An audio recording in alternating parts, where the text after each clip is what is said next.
llamado Otto, el rey de la ciudad. Al control de la ciudad. En el bajo mundo fue una mente maquiavélica, el rey de toda la mujer en ese entonces, y tenía socios de alto nivel y llegó a ser traque de alto nivel, de alto calibre, porque él no solamente le gustaba vender estupefacientes y ser el control a ese nivel, también a él le gustaba amarrar gente y quitarle lo suyo a gran escala.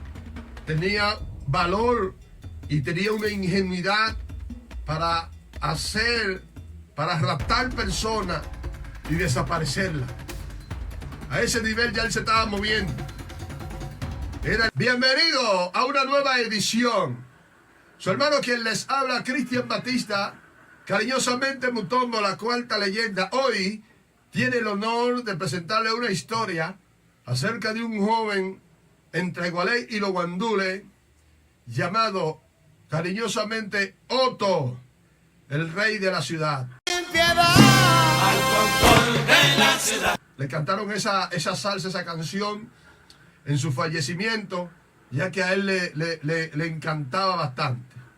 Voy a hablar acerca de este joven, porque era un joven que usted va a ver su foto ahí. Era un joven que el que lo veía personalmente no sabía que ese joven tenía un cocote así, un cerebro para buscar papeletas y desaparecer gente. O sea, que la mente que él tuvo en el bajo mundo fue una mente maquiavélica. Pero ¿cómo inicia Otto? ¿Y dónde y cómo era el lugar donde vivía Otto? Otto vivía debajo del puente de la 17, llegando casi cerca de la cabeza del puente. O sea, ya en lo último del puente de la 17, donde estaban unos escalones muy famosos, donde ahí se lo quitaban a cualquiera, donde ahí llegó a amanecer gente fallecida, donde ese lugar, solamente de subir y bajar por ahí, se veía la grima, se sentía el pavor, el miedo. En esos escalones, el difunto Richard, de ahí abajo del Paragüevito, de donde era Javilla, recibió unos disparos y en ese momento nosotros le salvamos la vida, gracias a Dios, en ese momento, aunque más luego, estando en la cárcel de Najayo, lo envenenaron. Richard era muy peligroso, bravo, temible, y ya había llevado varios muertos abajo. Otto se crió en ese ambiente debajo del puente donde cruzaba la calle San Luis. Ahí Otto llegó a ver a todos esos bandidos como Eddie el haitianito, Eddie Puerto Plata, como él llegó a ver a 80 Pinocho, que Pinocho fue aquel joven que tiró por primera vez con una Uzi en Gualey en el año 95, cuando se armó aquella huelga en la cabeza del puente de la 17, que ha sido una de las huelgas más terribles, donde ahí se desafiaron los organismos de los cuerpos castrenses, donde ahí 80 disparó con Pinocho, 80, con esa UCI, y el jefe de la policía o el vocero de la policía pidió que se entregara y que entregara la UCI. En el 96, Pinocho 80 cayó preso, en el 96-97, cayó preso y llegó allá al 15 de Asua, y luego del 15 de Asua, él fue trasladado para Najayo. Pinocho, que en paz descanse, como decimos por costumbre, que falleció trágicamente. También Otto creció viendo al Gringo, un tipo que fue muy peligroso, bravo, que lo hacía como quiera. Más adelante estaremos también hablando de él con lujo y de detalle, una historia del Gringo, bravo, peligroso, con el cuchillo, con armas de fuego, la trompa, como quiera, un tipo que no tenía miedo. Me llevaba como una pulgada. Oiga, yo tengo 6 pies de estatura y él me llevaba una pulgada, o íbamos ahí, pero él se veía mucho más alto que yo. Muy amigo mío. Le encantaba jugar al basquetbol. La última vez que yo lo vi, me dijo que me quería llevar a jugar basquetbol para Pedernales y que pasáramos un día o 2 días de fin de semana para Pedernales. Le encantaba jugar basquetbol y le gustaba jugar basquetbol conmigo. En aquellos tiempos cuando yo jugaba basquetbol de verdad.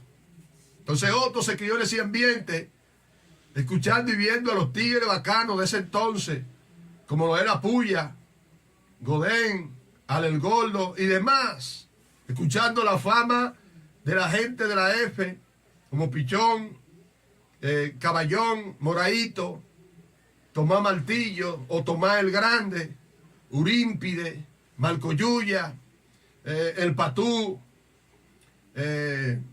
Pipía, Los Pelados, Memelo, Titano, Raúl y un sinnúmero de bandidos del bajo mundo que tenían la calle a nivel delincuencial prendida, que eran los nombres sonoros de ese entonces, la gente que sonaban. Entonces, yo jugaba basquetbol ahí en la cancha de Leo Gómez, nos juntábamos toditos ahí, hasta Moraíto jugaba basquetbol con nosotros, le fascina el baloncesto, y jugábamos todos basquetbol ahí juntos. Y después que terminábamos, que todo el mundo terminaba de jugar basquetbol, a veces hacíamos corito y empezábamos a hablar de los tigres bacanos, de los tigres que se buscaban, del que estaba cómodo, de con qué está trabajando fulano, ¿no? Que fulano rompe un aparato semanal, pero fulano rompe uno diario, fulano rompe uno interdiario, y de la búsqueda y de la sonadera que tenían esos tigres, y esos tigres que salían constantemente en las primeras planas de los periódicos, tigres que llegaron a salir en una revista muy famosa, conocida como la revista de Suceso, como siempre presentaban los más buscados, y en los más buscados a nivel de delincuencia sonaban siempre varias personas, varios de esos jóvenes de nuestro barrio. Entonces, en ese ambiente delincuencial, Otto fue subiendo y le fue encantando el sonido de cada uno de esos bandidos y aprendiendo cómo se movían cada uno en el bajo mundo, sus acciones. Usted sabe que esos bandidos del bajo mundo, sellados de prenda en ese entonces, que no todo el mundo podía andar con un cuello de 300, 400 gramos, 200 gramos, 150 gramos, 2 anillos de 25 gramos cada uno, un guillo de 100 gramos, un reloj bacano, perfume duro, los Jordan, la bota Timberland, la bota fútbol, diferentes tipos de pintas que identificaban en ese entonces a los capos, su forma de vestir, su forma de ser, la Gandhi, que se usaba mucho en ese entonces, y empezaron a venir un sinnúmero de moda, que solamente, de moda bacana, que solamente se la podían dar el que vendía estupefacientes a ese nivel. Entonces, cuando los jóvenes veían estos otros jóvenes andar a ese nivel, con papeleta, con mucha papeleta en los bolsillos, 20 y 30 mil pesos en ese entonces, el andar con 20 o 30 mil pesos en ese entonces y sellado de prenda y bien bacano y bien bonito, eso podría generar que los jóvenes del barrio no miraran el peligro, sino que fueran influenciados por este estilo de vida opulenta para ese entonces. Los jóvenes, nosotros, íbamos quedando cada día atrapados por esa bacanería que ofrecía el mundo en ese entonces y que lo sigue ofreciendo hoy en día. Otto creció bajo esa bacanería. En ocasiones me abordaba, como yo tenía acceso de compartir con muchos delincuentes que eran muy famosos, pero que a veces habían personas que no lo conocían, que nada más oían el suene. Oh, ¿tú eres amigo de fulano? Sí, yo jugaba con fulano, yo soy panadero, yo... Entonces, para mí, yo entendía que ese era un lujo. El yo de contarle a ellos cómo era fulano, y que fulano era pana mío, que fulano era amigo mío, que yo jugaba basquetbol con él. Había gente que se morían por querer conocer a fulano en persona. Y para ellos en ese entonces, yo disfrutaba de un privilegio que podía estar jugando basquetbol en ese entonces con ese tipo de personas, con ese tipo de gente. Era un privilegio. Wow, fulano, ¿tú conoces a fulano? ¿Tú conoces a fulano y que juega basquetbol con ellos? Que tú te tiras allá, sí. Entonces, Los jóvenes lo que veían en ese entonces era que yo tenía el privilegio de estar cerca de esos tipos de personas. Pero uno, como muchacho al fin, siendo influenciado, uno no podía ver el peligro. A veces Otto me abordaba para que yo le hablara de los tigres de la F, los tigres de la Interior-Lí, de los tigres de la H, los tigres del Palo de la Garza, de los tigres del Callejón, de los tigres del Alto de Gualey, de los tigres de la 31. Tú conociste a fulano, y tú conoces a los camellos, y tú conoces a fulano, y tú conoces a fulano. Y empezaba yo a hablarle de la bacanería, del bandidaje, del valor, de cómo fulano se movía, de fulano que era la para, de cómo fulano jalaba la pistola y la sobaba, y cómo fulano hacía, y todo eso, y empezaban a hablar. Entonces eso le iba llamando la atención a Otto. A tal punto que cuando nosotros terminábamos el coro, que ya yo me iba, muchísimas veces él me abordó para que nosotros siguiéramos hablando a sola, él y yo. Fueron numerosas veces que me abordó y llegamos a tratar de hablar de ciertos temas. Y yo de explicarle cómo son las cosas y muchísimas cosas. Y nos hicimos bien amigos. Entonces los jóvenes de ahí, de la cancha, muchísimo, la mayoría, casi toditos eran bravos, como el difunto Chocho, un chamaquito que peligroso, Giovanni, y un sinnúmero de chamaquitos de esa área que eran peligrosos. Esa área de la cancha ahí, de la Leo Gómez en ese entonces, era muy peligrosa. A cualquiera se lo quitaban, a cualquiera asaltaban y a cualquiera le daban un pepazo. Entonces Otto se crió en ese ambiente. Chamaquito que era la niña bonita de la familia, de sus hermanos, su hermana, su mamá y aún hasta los amigos. Y un chamaquito muy delicado y muy bien aparente, alto, más alto que yo era Otto, buen mozo, y le gustaba andar limpio y le gustaba andar en pinta desde muy niño, siempre. Nadie nunca lo vio sucio ni abandonado. Siempre el chamaquito batalló por mantener su imagen bacana. Era el rey de todas las mujeres en ese entonces, todas las mujeres, hablando a nivel bandidaje, no estamos hablando de mujeres serias, a nivel bandidaje. Muchísimas mujeres deliraban por Otto, entregaban sin él hablar mucho. Muchas mujeres llegaron a confesar que el sueño de ella era tener un hijo de Otto y que ellas se encargaban de mantenerlo, que ellas lo que querían era que él sostuviera relaciones con ella y tener un hijo de él. Bueno, este padre empezó a crecer poco a poco, metiéndose en el bandidaje, aprendiendo, haciendo cositas, escalando, subiendo, poco a poco.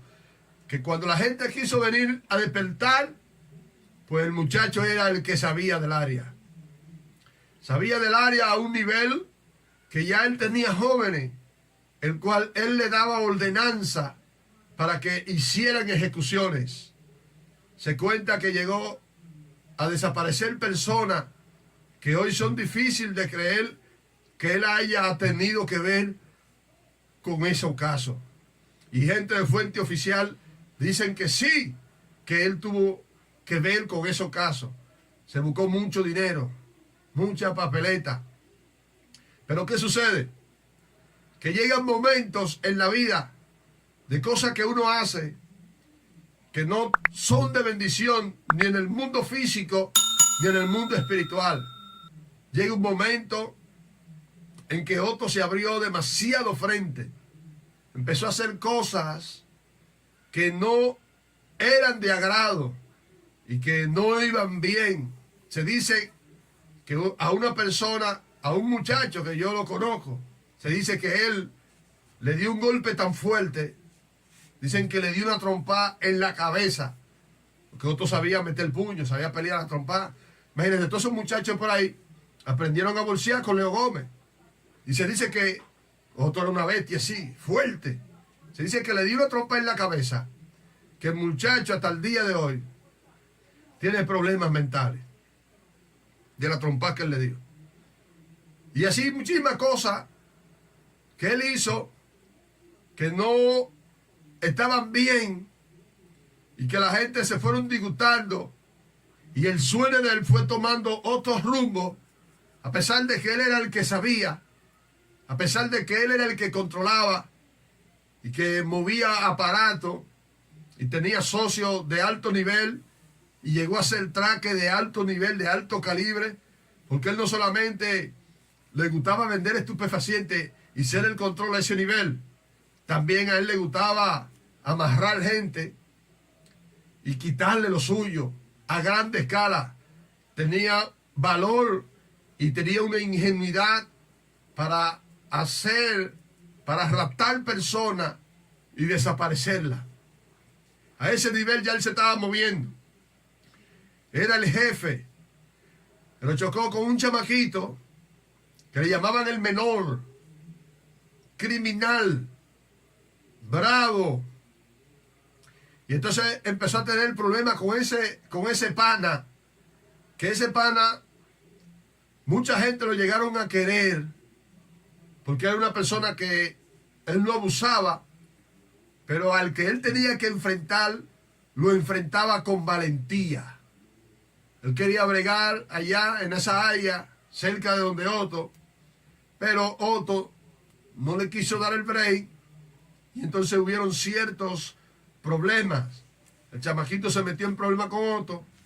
En esos problemas, ahí se fue Samito. Cada vez que el chamaquito se tiraba, hacía un atentado, un tiroteo, era un chamaquito muy peligroso. Se abrió frente con ese chamaquito. Y no solamente con ese chamaquito, sino que se abrió frente con muchísima gente que ya le tenían pánico, le tenían para a Otto, porque sabían que él mandaba a ejecutar a la gente y a desaparecer a la gente.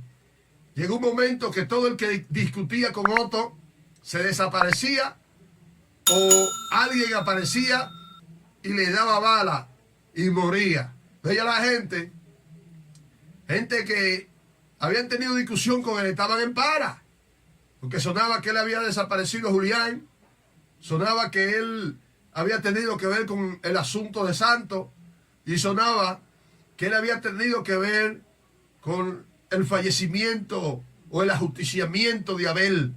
Abel fue uno de los pistoleros más rápidos del oeste en los Guandula y Gualey, que se enfrentó él solo en varias ocasiones, en 2 ocasiones con los discípulos, que era mucho que decir. No eran toda la banda que podían enfrentar a los 12 discípulos, y Abel lo enfrentó solo en 2 ocasiones. Entonces Abel desafió a Otto en público, con la pistola en la cintura, le dijo: jala para que nos demos bala. Y Otto serenamente le dijo: Abelino, no tienen problema, pero esas personas que son así hay que tenerle mucho miedo. El cual Abel se confió, y se dice que Otto le elaboró un plan. El primer plan fue fallido, con un joven que le dio varios disparos a Abel, pero no fue con mucho valor que él le dio los disparos. A pesar de que le dio los disparos, no fue con mucho valor. Entonces ese intento fue fallido, pero en el segundo intento Abel se confió y se le fue dado de baja. Entonces, ¿qué sucede? Que a Otto le elaboran un plan frente al billar que él tenía, allá mismo en los Guandules, bajando por la Respaldo 17, casi llegando a la Ricardo Carti. Ahí estaba él sentado frente a su billar. Al lado de él estaba un joven muy amigo mío llamado Melvin Mejía. Es militar que había hecho varios cursos en operaciones especiales. Sabe disparar. Donde pone el ojo, pone la bala. Muy amigo mío. Llegamos a tener también ciertos juideros cuando yo estaba en la calle. La policía por poco y nos da de baja debajo del puente. Pues bien, en ese momento, cuando Otto estaba sentado, había varias personas, pero él estaba al lado de Otto. Cuando 2 personas a bordo de una motocicleta Suzuki, vestidos de policía, se tiraron donde Otto, lo encañonaron y le pidieron que entregara su alma. Melvin, que estaba al lado de él, le dice: no entregue tu alma, porque Melvin, al ser un veterano, él sabe que 2 policías en un Suzuki andan fuera de servicio si son policías. Entonces Melvin, por la veteranía, le dice: no entregue, porque para entregar su alma tiene que estar la patrulla mixta. No puede entregarle su arma de reglamento a cualquier policía que te diga entrégame tu arma.